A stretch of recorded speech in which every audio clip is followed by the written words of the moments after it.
It's time for our Great British Debate, so I thought we'd extend it and ask you this question. Should people with non-dom status have to pay tax in the UK on all earnings? Rishi Sunak's wife, Akshat Mercy, has come under fire for claiming non-dom status, which means she doesn't have to pay tax in the UK on her overseas earnings. But the perfectly legal status is well used by people here in the UK. A study by the LSE, or London School of Economics, and the University of Warwick found that more than 2/5 of people who earned £5 million or more in 2018 had claimed this status at some point since 1997. So I'm asking, should people with non-dom status have to pay tax in the UK on all earnings? I'm joined now by UK immigration lawyer Harjat Singh. I knew I was going to get it wrong. I got the first bit right. Harjat Singh Bangle. Oh, like a bracelet. Yeah, you should told me it was like wrong. A bracelet. Yeah, it's typical, isn't it? Well, it doesn't look like it. Else, right? I know, exactly. So can you just explain what non-dom status is briefly, so we can get. Yeah, it means that you have to apply for a special status. Right. You can get it because you're not born here, or you're not resident here, or you're not you're not domiciled effectively here, or you're not a national of this country, or at the age of 16 you might be British and you think, I'm going to leave this country and live in another country, so I want non-dom status. It requires you to pay tax on your UK earnings, but not on any earnings that you get from abroad.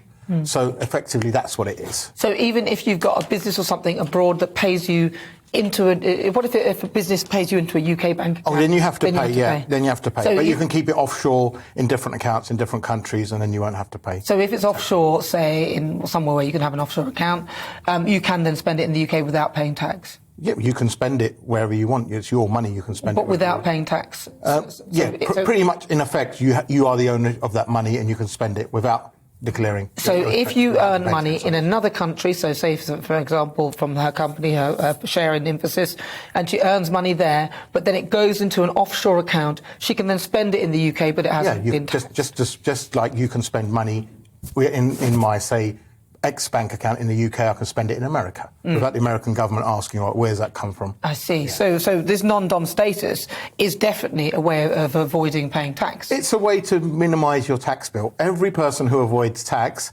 the defence is, well, I've always paid my taxes. Every non-dom who's been accused of tax avoiding. However, they've also tried every trick in the book to minimise that tax bill. So where in effect, if she wasn't non-dom, she would be paying an extra X amount, let's say an extra 2 million a year, for sake. And now she doesn't have to pay that, or she's, in effect, minimised her bill and doesn't have to pay that. See, now I know this was brought in by, was it King George or someone? 200 years ago, yeah. 200 years ago. Yeah. And the idea was to help people avoid paying tax. I mean, during war times. That was the whole initiative of it, so that was the purpose of it. If I heard that in 2017 there was something here that limited the amount of time you could then claim this status. Is that correct? And if so, how long? That's right. It's about 15 years. Right. So if you... Do they backdate it, though? So for her, they could say, well, you arrived... So it starts from 2017? No. So what happens, it's not backdated in effect, but it's now... So if you're 15 years, if you spend more than that here, then your status will almost be rescinded, or you can apply... They can say, right, you're not a non-dom anymore. But can you reapply? You can reapply and start again? You can reapply and start again, as long as it's assessed that you're not actually domiciled here. So they look at your ties. Are your kids here? Do you have property here? Are you living your daily life here? How much time you're spending here? Well, why are they not looking at that now then? Because if you look at it, they've got houses in Yorkshire, they've got money, they've got a house in central London, she lives next door to the Prime Minister, her kids go to school in this country. How can you claim non-dom status if you are literally living in this country? Someone should have picked this up when Rishi first became Chancellor, first became prominent, or started developing his brand. So there's a clear problem here that someone didn't pick this up as a conflict. Now, I think the question for Rishi is he benefiting from that? Now, in a married life, of course you are. Of course you benefit from that. You know, it's hard. And people say, well, you should split everything, not if everything's split. It's hard enough to split a bar of soap in a married life, you know, let alone anything else. Oh, so, I'd split it. Yeah, I'm sure shower gel all the way. Some of us still use soap. So for that, it's hard to split things. What can you split? So obviously, somewhere down the line, it's going to be assumed that Rishi is benefiting from that. And therefore, why have they let themselves into this mess? This doesn't show good judgment. If she's a billionaire and all she has to do is pay an extra £2 million tax a year, to avoid this mess and avoid people scrutinising her husband, who has a chance to be Prime Minister and has aspirations of being Prime Minister, why doesn't she do that? Surely the fact that they're trying to save that tells you a lot about these people, that they put their private wealth as a priority over everything else. And if that's the case, is that really the type of people that we want in charge or running any government departments? Whereas this week, all our national insurances have gone up. And for people like us who are on PAYE, and we have no way out. We don't have a choice. We don't have a choice to be nom-dom. My dad was born in India, but I live here. I don't claim to be a nom-dom. My wife came over here at the age of 6 from India. She can claim to be a nom-dom, and we can run tax avoidance schemes through it. We don't choose to do that. We live here, lived here my whole life, been born and bred in Romford. So, I see myself as British. Now, surely Rishi and his family should do the same, and not just for tax purposes say, well, actually, I'm Indian, I'm planning to leave this country. You're married to a chancellor who wants to be Prime Minister. Your children are in education here. You have 3 houses here.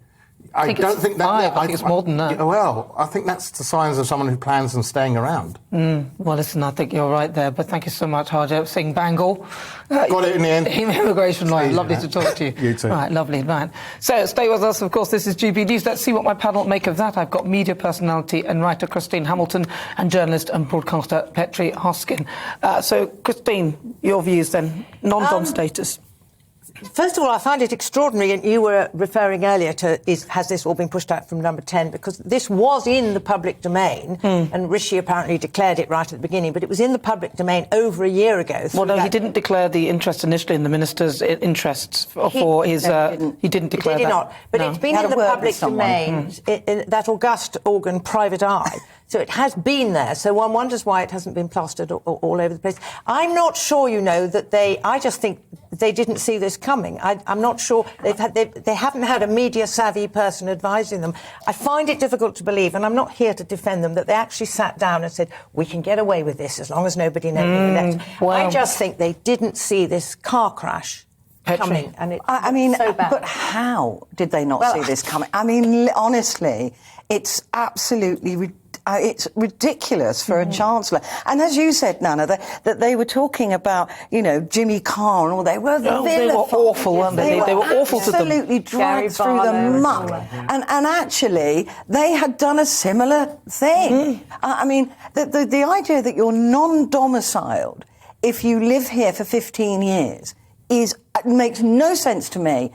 I remember I worked for the British Forces Broadcasting many moons ago, and I was paid because I lived in Germany. So I wasn't. I had no choice, by the way, on this, but I was only about 18. But it's only a few years ago. It was only about 5 years ago. But that I was paid tax-free, but I wasn't allowed to be in the UK for more than 91 days. And so that would make sense. If you're non-domiciled, fine. But you have a limit on that's 3 months a year you're allowed in the UK. The rest of the time, go and live in the country that you claim is your priority home.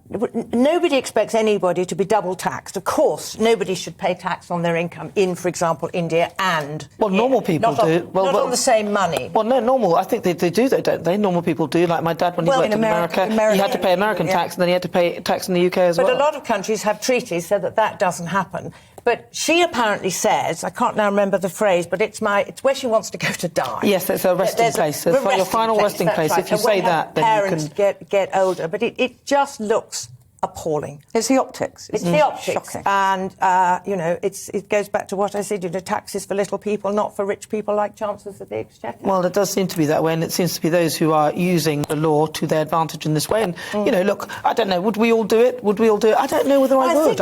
Especially if I was the Chancellor. If I was the Chancellor, I'd look at that and think, perhaps I should be paying tax. You know what? While we're talking about this, let's address as well those companies who make all their money in the UK and non-domicile their offices. Well, they were in other castigated as well. countries. Well, the government were going to go for them as well, weren't they, around about the same time? No, they didn't. But the government wanted them to give the money in the spirit of the law, which is what they said. Well, like MPs did. Do you remember that whole the expenses fiasco? Oh, they didn't break the law, but they didn't follow the spirit of the law. Look, these companies, there should be, in my view anyway, is a sales tax in this country. You sell a cup of coffee, you pay tax on that. And that's as simple as that, because you've got massive companies getting away without paying any tax or a tiny, minuscule amount of tax in this country. So it's not just the rich, it's the rich companies too. But it's the balance, isn't it? We want to attract rich people here because, they pay their taxes, they help the If they pay their tax. If they pay their tax. If they don't pay their taxes. But we don't want to frighten them off. Welcome to the GB News YouTube channel. You can watch us live 24 hours a day, catch up on your favourite shows and join in the conversation in the comments below. Don't forget to subscribe and you'll never miss any of our exclusive content.